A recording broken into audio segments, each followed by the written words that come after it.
લોકસભાની સીટના જેટલા પણ ગામડા કવર કરતા હશે દરેક ગામડે અને તાલુકે ધર્મરથ જશે અને ત્યાં દરેક સમાજને સાથે લઈ અને ધર્મનું આહવાન કરશે.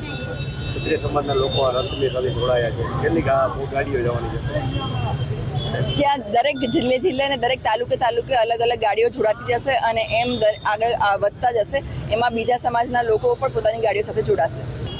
અમારે પાર્ટ 2નું આહવાન કરવું જ નહોતું સંકલન સમિતિ દ્વારા. અમને એવું હતું જ નહીં કે આ બધી વસ્તુ અમારે કરવી પડશે. આ ખૂબ જ દુઃખની વાત છે.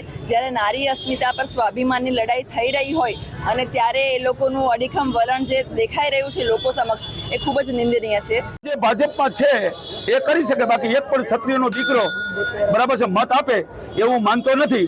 અને આપણે અત્યાર સુધી જોયું કે જાત જાતની વાતો અફવાઓ થાય, સંમેલનને ગેરમાર્ગે દોરવા માટે એવાય પણ મેસેજ જાય. બરાબર છે. સંકલન સમિતિએ સમાધાન કરી લીધું. 2 ભાગલા પડી ગયા. મને બતાવો 2 ભાગલા. મેં ચેલેન્જ કરી છે. 2 ભાગલા તો ઠીક કે 92 હતા એમાંથી 91 થયા હોય અને એક ગયો હોય તો એનું નામ આપો, પણ 92 ને બદલે અત્યારે તો 500 સંકલન સમિતિમાં જોડાણા નાની મોટી સંસ્થાઓ. એટલે આ સંકલન સમિતિને કોઈ તોડી શકે એમ નથી. આ સંકલન સમિતિનો જે અવાજ છે ક્ષત્રિય સમાજનો અવાજ છે. આ સંકલન સમિતિ તો સંદેશો આપે છે, જે રાજપૂત સમાજની હૈયાવરાળ છે એ રજૂ કરે છે.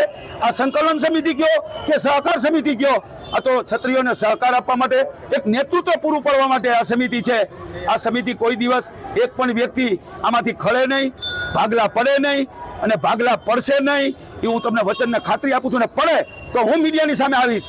અને જે અત્યારે મિટિંગો થઈ રહી છે એ ભાજપના હોદ્દેદારોની થઈ રહી છે. જોઈ લો તમે, રાજકોટ, જામનગર, ભાવનગર, સુરેન્દ્રનગર, એમાં એક ક્ષત્રિય બતાવો સંકલ્પ સમિતિનો નહીં, એ સિવાય કોઈ પણ ક્ષત્રિય જે ભાજપનો હોદ્દો ધારણ ન કરતો હોય.